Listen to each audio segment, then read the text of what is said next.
Hi, how you doing? I'm going to revisit the series of historical videos I've been doing. So this time, in our Stories of Greatness, we're going to look at a fighter and a boxer who's not really known much today. He's not really talked about. Yet at the time was one of the most influential boxers, one of the most influential people in boxing. And that's a gentleman by the name of John Jackson. In fact, he was known as in the world of fighting as John the Gentleman Jackson. He was described by Pierce Egan, pretty much the first sports journalist who was writing at the time, predominantly about boxing, as a fixed star in the pugilistic hemisphere, about which all the others rotate.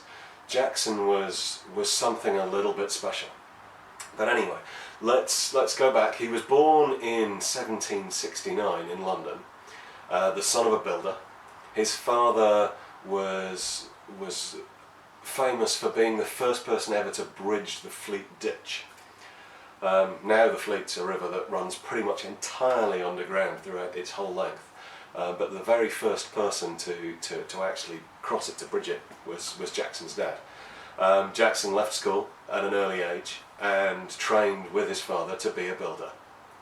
And at the age of 19, he was working in construction, and there was a chance meeting with a gentleman by the name of Colonel Harvey Aston.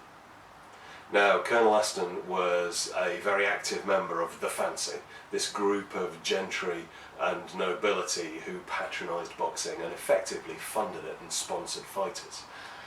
And Aston noticed that Jackson was a very, very powerfully built man. And this is worth talking about. Jackson was naturally very big. He was naturally very muscly. This was in a day when bodybuilding wasn't really a thing. But obviously Jackson had some kind of genetic traits that led him to this. He was famed for being a big, strong, muscular man. He was used as the model for various paintings that needed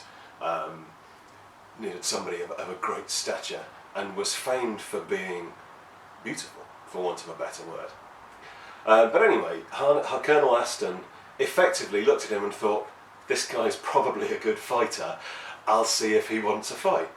And the money he offered was too good for Jackson to turn down, so he agreed to fight.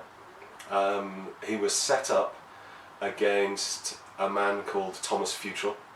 I've mentioned Futrell before, and I'll mention him many times in the future.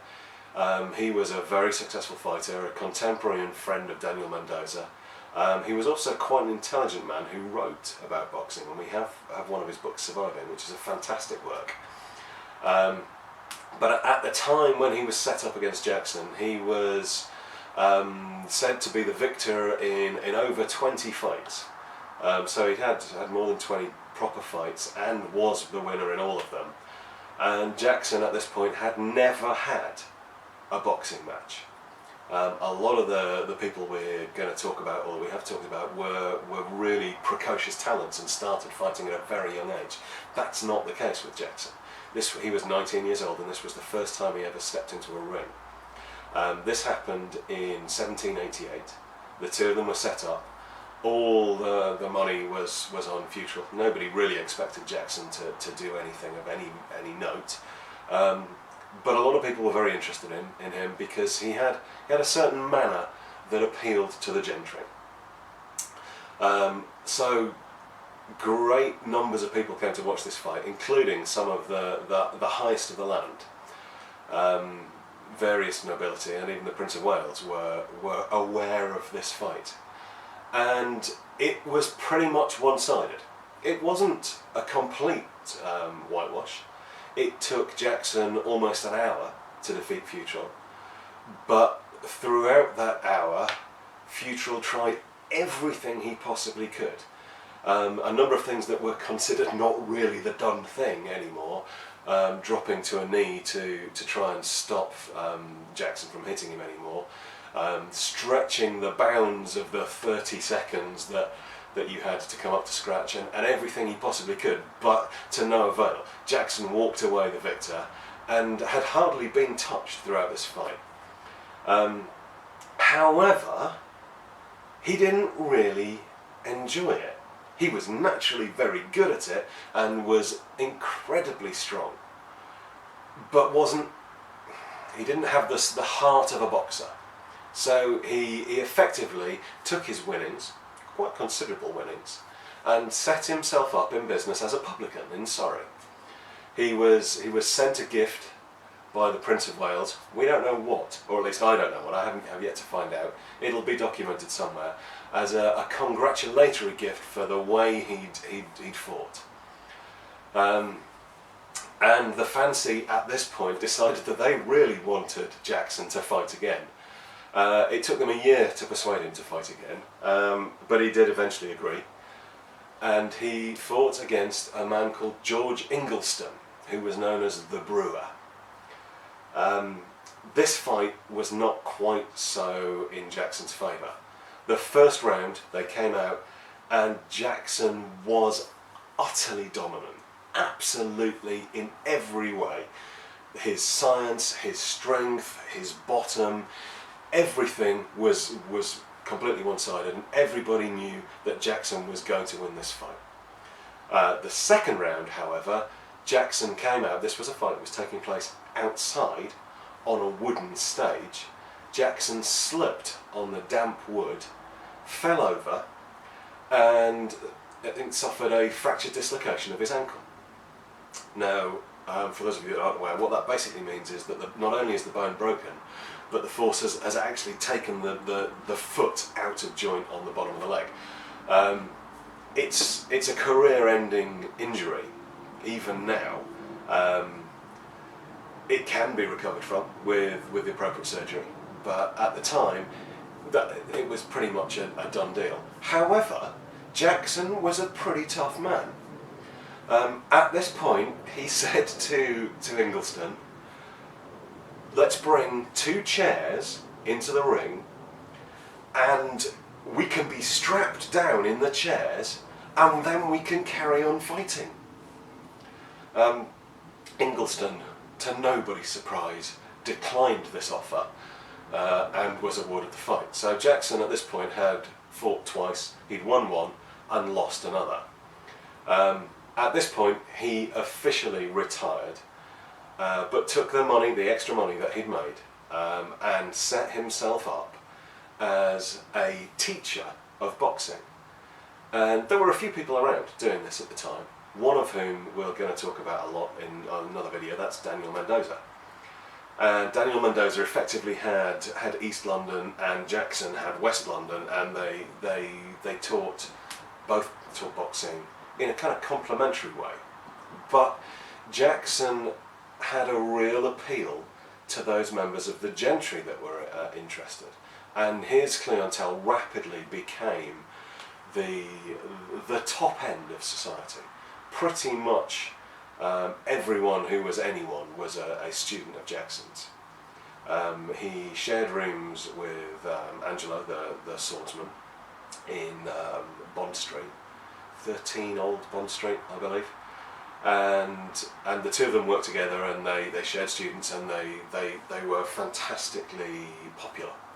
Among Jackson's students was none other than Lord Byron.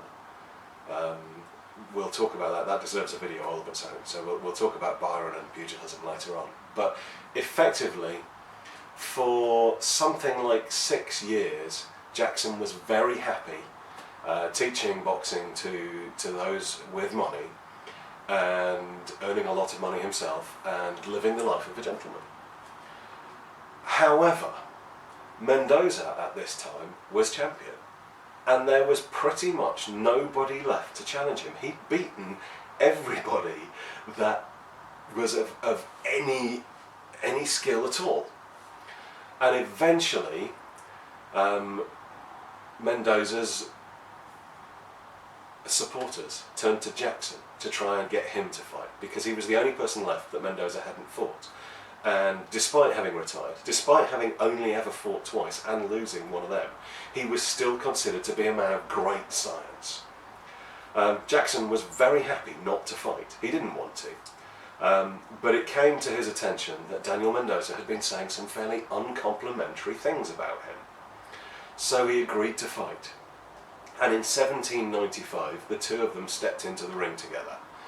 Daniel Mendoza was the glorious champion. He'd never lost. He was fantastic. He'd beaten everybody there was to beat, and nobody could see the slightest chance of him losing again. Jackson was a hugely strong, powerfully built man who towered over Mendoza, but Mendoza had beaten bigger and stronger people than Jackson.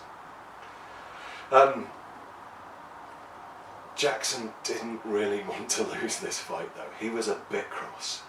And it turns out that making John the Gentleman Jackson cross was something that was to be avoided, because it took him less than 10 minutes to utterly destroy Mendoza.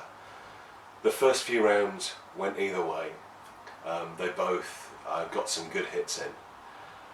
But Mendoza had developed a habit which was quite unusual for pugilists at the time, in fighting with his hair tied back. Most pugilists shaved their heads before the fight, but Mendoza was considered to be a little vain and kept his hair long and fought with it tied back. In I think the 9th round, I'm not certain, Jackson managed to pin Mendoza in the corner. Using his strength and his size, he managed to get him in the corner, and he wrapped one of his hands in Mendoza's hair and literally held him up, propped him up in the corner with his body weight and his hand on his hair, and beat him around the face until he was almost unconscious. Mendoza fell to the ground. Jackson walked back across to his seconds to take his 30 seconds and to get a drink. Now, to his credit, Mendoza did manage to come back up to scratch again after this, but the fight was effectively over. Jackson floored him with an amazingly powerful punch, and the fight was over. There was no way Mendoza was getting up again, and at this point Jackson was proclaimed champion of all England. However, it didn't change his mind about fighting. He didn't really want to be fighting, so he immediately retired again, leaving the title vacant. Which was a bit of a problem, because at this point the only people that were of any note were Mendoza, who he'd just beaten, and Jackson himself. But what it did do is it paved the way for a young man to come from Bristol, but he deserves his own video as well, so we'll talk about him later. Jackson went back to his rooms to teach and coach boxing, and lived out the rest of his life. He lived until 1845, so 76 years old. He lived in a beautiful large house. He never married, but adopted a number of children, and he left a considerable amount of money in his will. And one of the really interesting things in it is that he was very much involved in the formation of something called the Pugilistic Club, which was created to try and bring respectability to boxing, to try and get rid of those people who were cheating, those people who were throwing fights, and effectively trying to make this into a money-making venture. And Jackson and various members of the nobility set up this club to try and maintain respectability within boxing. And throughout all of the recorded history of Jackson's life, he's pretty much there at every major fight, being very influential, being Mr. Jackson. And that's one of the really interesting things, is that Jackson was not a gentleman. He was not born into the gentry. He was born the son of a tradesman. Yet he was accepted as being a gentleman. He was a close friend of the Prince of Wales. He was a close friend of Byron. He was a close friend of the Duke of Queensberry, not the Marquis, the Duke, and lots of other people, and was accepted as a member of the gentry, to the point where when the Prince of Wales, the Prince Regent, was crowned king, Jackson was approached by him to select a group of famous pugilists to act as pages at the royal coronation. Jackson was an amazing man, And we don't know an awful lot about how he became so incredibly influential. But what we know is that he was massively influential. And he was probably one of the greatest boxers to not really like boxing. The way he destroyed Daniel Mendoza was quite something. Fights lasted hours and hours and hours, hundreds of rounds. And his fight against Mendoza, who at this point was at the very peak of his ability, was over in less than 10 minutes. Jackson was something a little bit special, but he was also famously strong. He was said to be able to hang off his little finger a barrel of wine, and then with a pen write his signature in a recognisable fashion, whilst holding this barrel hanging from one finger, write it on a piece of paper on a wall. He's also said to be able to lift ridiculous amounts of weight. I can't remember the exact weight. I'll do a video later on, because Jackson was again, he was a beast. And if the weight that he was said to have been able to lift was true, then it's effectively, it would have been a world record up until very, very recently indeed. We don't know what sort of lift he was using, so it probably wouldn't count, but he was an absolute monster. But anyway, that's the history of John the Gentleman Jackson. It's a very brief, potted history. I'm going to do another video later on Jackson and his relationship with Byron, because that's a very interesting story. But for now, we'll leave it at that. Keep your eyes open, there will be more videos in this series. There's a lot of other pugilists to talk about. If you've got any specific requests, do let me know in the comments below. Please like the video, please subscribe to my channel if you haven't already, really appreciate that. Excuse me. And also, please consider supporting me through Patreon. That's all I've got. Take care guys, I'll see you soon. God damn it, I knew I could have done it in one take if the battery hadn't gone!